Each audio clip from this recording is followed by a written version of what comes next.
మన ముకుంద జ్యువెలర్స్ వారి క్రిస్మస్ మరియు న్యూ ఇయర్ సంబరాలు అన్ని జ్యువెలరీలపై ఉన్న VA flat 10% discount, no making charges. మరో నూతన బ్రాంచ్ ప్రారంభం మన జూబ్లీ హిల్స్ లో. అంతరించిపోతున్న తన జాతి తెలుగు బిడ్డలకు ప్రభుత్వం మంజూరు చేసిన ఇందిరమ్మ ఇళ్ల నిర్మాణం కోసం ఎకరం భూమి దానమిచ్చి ఓ మాతృమూర్తి ఔదార్యం చాటుకుంది. కలెక్టర్ నేతృత్వంలో ఆమెను సన్మానించి ప్రశంసల వర్షం కురిపించింది. తీరా ఇళ్ల నిర్మాణం చేపట్టగానే ఆ భూమి తమ పరిధిలోనిదని అటవీశాఖ అడ్డుకోవడం అలజడి రేకెత్తిస్తోంది. రెవెన్యూ, అటవీ శాఖల మధ్య సమన్వయ లోపం ఆదిమ గిరిజనుల పాలిట శాపంగా పరిణమిస్తోంది. ఆదిలాబాద్ జిల్లా సాత్నాల మండలం దుబ్బగూడ ఎస్ పంచాయతీకి ప్రభుత్వం 16 ఇందిరమ్మ ఇళ్లు మంజూరు చేసింది. ఇందులో 10 మంది కొలాన్ తెగకు చెందిన పేదలు సొంత స్థలం లేక ఇల్లు నిర్మించుకోలేదు. కలత చెందిన అదే గూడానికి చెందిన ఆత్రం లేతుబాయి అడవిని ఆనుకుని ఉండే తన సర్వే నెంబర్ 18-2-10 ఎకరం భూమి దానమిచ్చి సాత్నాల తహసీల్దార్ ఎదుట అఫిడవిట్ రాసిచ్చింది. అలాగని లేతుబాయి ధనవంతురాలేమీ కాదు. ఆమెకు సొంతిల్లు లేదు. ఆమె చూపిన ఔదార్యానికి కూలీ పని చేసే ఆమె భర్త, ముగ్గురు కొడుకులు సైతం అభ్యంతరం చెప్పలేదు. ఆమె దయాగుణం అధికారులు, ప్రజాప్రతినిధులను ఆశ్చర్యానికి గురిచేసింది. జిల్లా కలెక్టర్ రాజర్షీషా నేతృత్వంలో అధికార యంత్రాంగం నవంబర్ 11న లేతుబాయిని సన్మానించారు.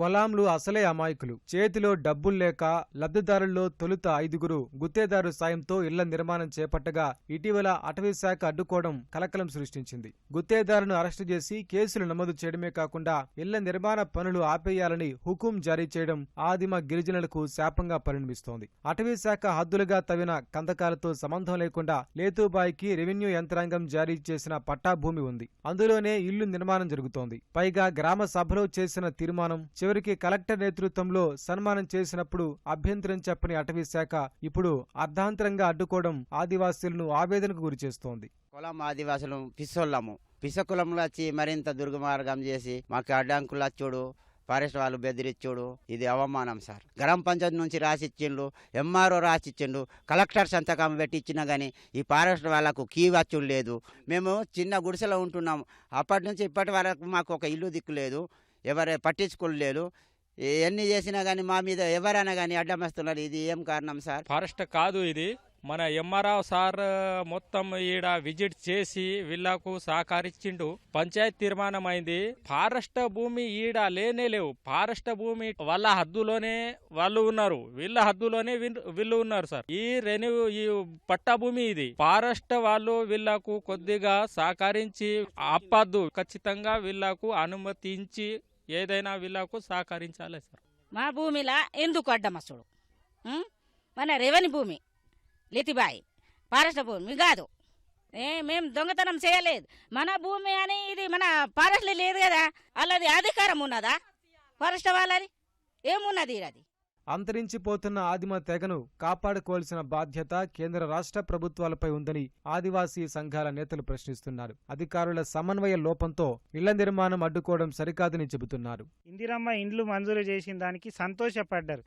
అక్కడ దేవుడు కరుణించిన పూజారి కనికరించినట్టు ఇక్కడ ప్రభుత్వం అనుమతులు ఇచ్చింది, మంజూరు పత్రాలు ఇచ్చింది, రెవెన్యూ ల్యాండ్ ఎంఆర్ఓ గిఫ్ట్ రీడర్గా రాసిచ్చారు. ఇవన్నీ కూడా కలెక్టర్ సన్మానం చేశారు.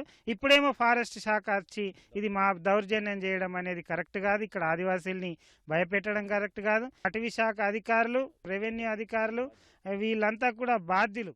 అటవీశాఖ వాదన మాత్రం భిన్నంగా ఉంది. లేతుబాయి దానమిచ్చిన భూమి అటవీశాఖ పరిధిలోనిదేనని చెబుతున్నారు తప్పితే రెవెన్యూ శాఖ జారీ చేసిన పట్టాలపై ప్రస్తావించడం లేదు.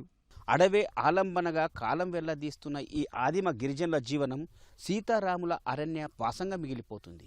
అటవీ శాఖ రూపంలో వస్తున్న దాష్టికం ఈ ఆదిమ గిరిజన మహిళ చేసిన దాతృత్వాన్ని ప్రశ్నించేలా చేస్తుంది. ఫలితంగా రాష్ట్ర ప్రభుత్వం ప్రతిష్టాత్మకంగా మంజూరు చేసిన ఇందిరమ్మ ఇళ్ల పథకానికి దూరం చేస్తుంది. రెవెన్యూ, అటవీ శాఖల సమన్వయ లోపం వీరికి శాపంగా పరిణమిస్తుంది. దీనికి కారకులు ఎవరు? అధికార యంత్రాంగమే ఆలోచించాలి.